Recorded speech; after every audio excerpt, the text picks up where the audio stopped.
ഒന്ന് മക്കബായർ അധ്യായം 14. ശിമയോന്റെ മഹത്വം.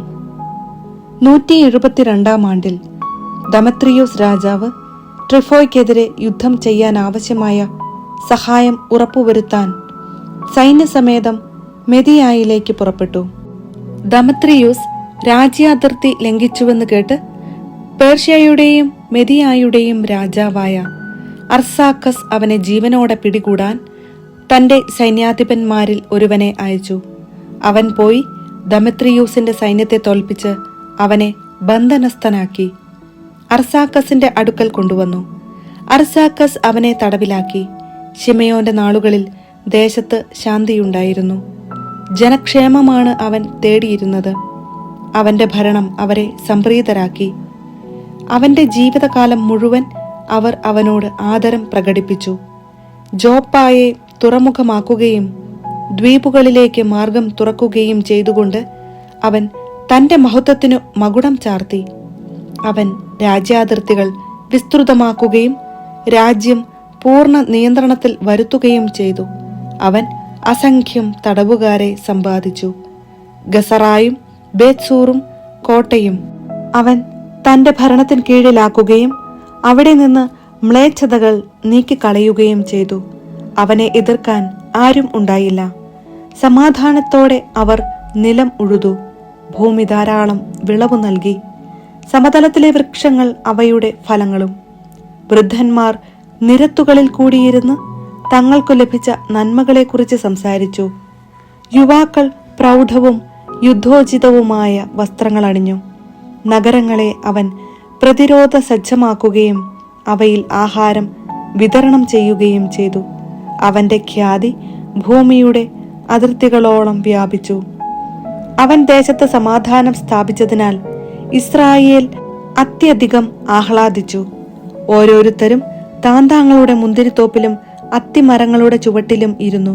അവരെ ഭയപ്പെടുത്താൻ ആരുമുണ്ടായിരുന്നില്ല. അവർക്കെതിരെ പടവെട്ടാൻ ദേശത്താരും അവശേഷിച്ചില്ല. അന്നാളുകളിൽ രാജാക്കന്മാർ തകർക്കപ്പെട്ടിരുന്നു. അവൻ ജനത്തിലെ എളിയവർക്ക് സംരക്ഷണം നൽകി. നിയമപാലനത്തിൽ ശ്രദ്ധിക്കുകയും നിയമനിഷേധകരെയും ദുഷ്ടന്മാരെയും നശിപ്പിക്കുകയും ചെയ്തു. അവൻ ദേവാലയത്തിന്റെ പ്രൗഢി വർദ്ധിപ്പിക്കുകയും വിശുദ്ധ സ്ഥലത്തെ പാത്രങ്ങളുടെ എണ്ണം കൂട്ടുകയും ചെയ്തു. സ്പാർത്തായും റോമായുമായി സഖ്യം പുതുക്കുന്നു. ജോനാഥാന്റെ മരണവാർത്ത റോമായിലും സ്പാർത്തായിലും എത്തി. അവർ അഗാധമായി ദുഃഖിച്ചു. ജോനാഥാന്റെ സ്ഥാനത്ത് അവന്റെ സഹോദരൻ ശിമയോൻ പ്രധാന പുരോഹിതനായി എന്നും രാജ്യവും അതിലെ നഗരങ്ങളും അവന്റെ അധീനതയിലാണെന്നും അവരറിഞ്ഞു. അവന്റെ സഹോദരന്മാരായ യൂദാസും ജോനാഥാനുമായി ഉണ്ടായിരുന്ന സൗഹൃദവും സഖ്യവും ശിമയോനുമായി പുതുക്കിക്കൊണ്ട് അവർ പിച്ചള ഫലകത്തിൽ അവൻ എഴുതി. ഇത് ജെറുസലേമിലെ സമൂഹത്തിന്റെ മുൻപാകെ വായിക്കപ്പെട്ടു. സ്പാർത്താക്കാരയച്ച കത്തിന്റെ പകർപ്പാണിത്. പ്രധാന പുരോഹിതനായ ശിമയോനും ശ്രേഷ്ഠന്മാർക്കും പുരോഹിതന്മാർക്കും ഞങ്ങളുടെ സഹോദരരായ മറ്റ് യഹൂദർക്കും സ്പാർത്ത നഗരത്തിന്റെയും അധിപന്മാരുടെയും അഭിവാദനം.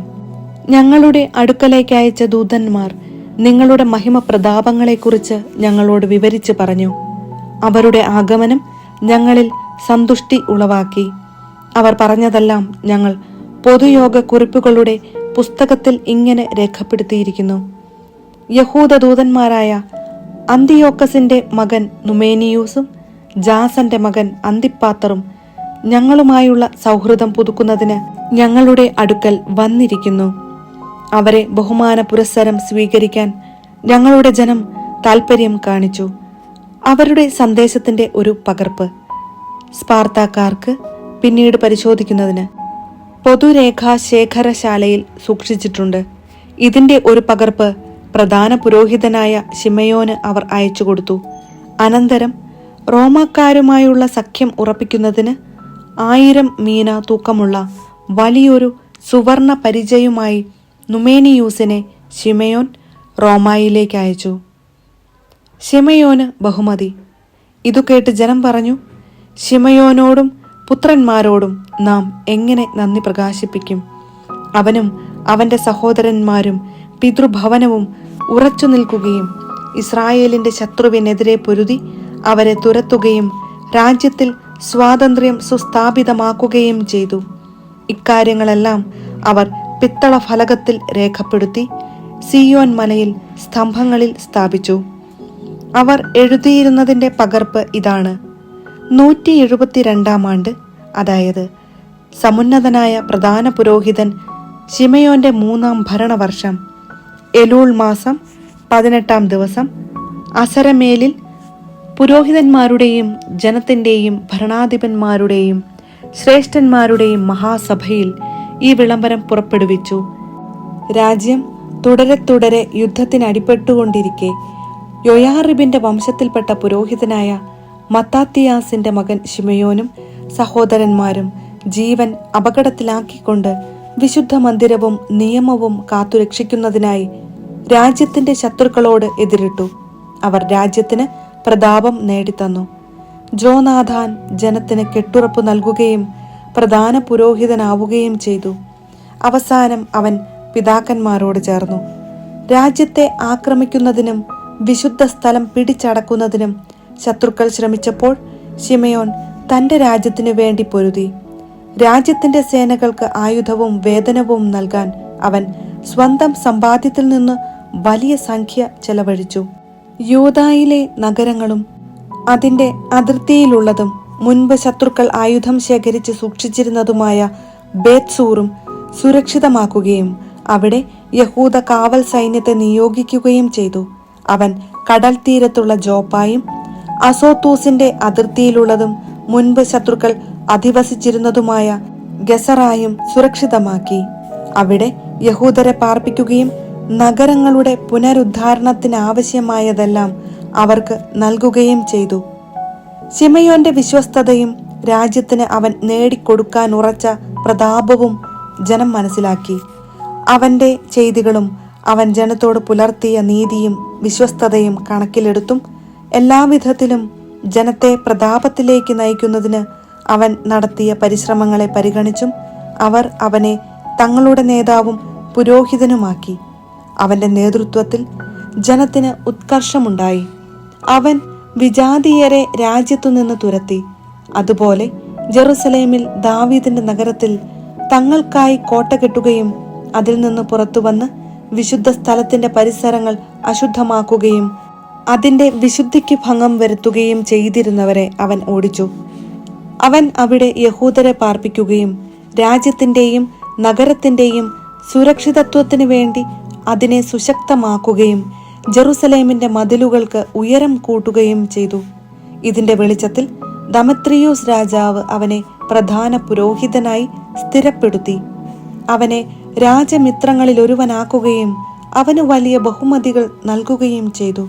എന്തുകൊണ്ടെന്നാൽ റോമാക്കാർ യഹൂദരെ സുഹൃത്തുക്കളും സഖ്യകക്ഷികളും സഹോദരരുമായി പരിഗണിച്ചിരുന്നുവെന്നും ശിമയോന്റെ ദൂതന്മാരെ അവർ ബഹുമാന പുരസ്സരം സ്വീകരിച്ചുവെന്നും അവൻ കേട്ടിരുന്നു.